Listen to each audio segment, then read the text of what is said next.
In the last few weeks, you may have heard some chat around a hung parliament and minority government, but how is it different from a majority government? Well, first, what is it? A hung parliament happens when no one party has an outright majority of the 150 seats in the lower house. That's the green one. So they need 76. What happens if they don't get there? Then it's negotiating time. Crack out your copy of Art of the Deal and get ready to rumble. In Australia, the Liberal Party and the Labor Party are trying to form government. So they either need over 76 of their own, or they need support from independents and minor parties. You see, the party that got the most votes but didn't get across the line is looking for two things: confidence and supply.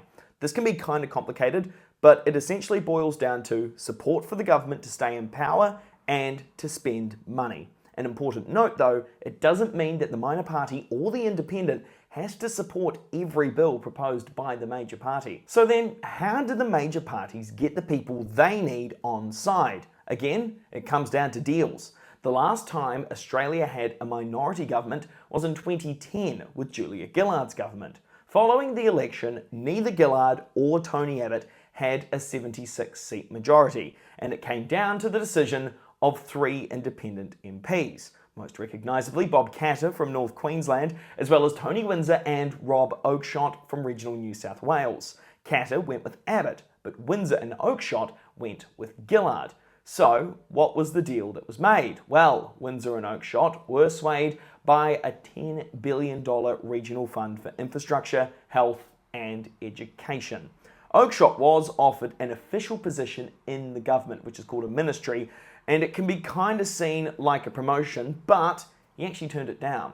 It's also worth noting that the Liberals are always in minority government, technically, because they have a marriage with the National Party, which is why the leader of the Nationals is always the Deputy Prime Minister under coalition governments. A minority government is looking like something that we will see more and more of in the future, as the popular vote for the two major parties continues to decline, like it has over the last 40 years, with just over 30% of the population voting for something other than the big two in the last election.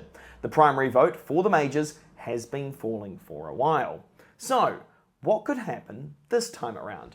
Well, here's an example. Let's say that Labor get in, but are forced to talk policy with the Greens.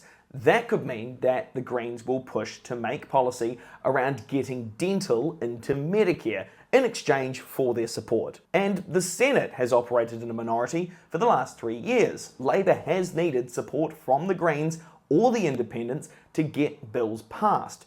This can sometimes cause delays, like what happened with Labor's Help to Buy and Build to Rent schemes, which eventually did pass through without any changes. But there can also be changes made, like when David Pocock played a key role in some environmental reforms, adding in some additional measures. Another example is Jackie Lambie securing changes to this bill for veterans, which helps increase access to services and entitlements. These things happened because to get law through the Senate, Labor needed the support of these senators. And plenty of other countries do it too. In New Zealand, for example, 7 of the last 10 governments have been minority.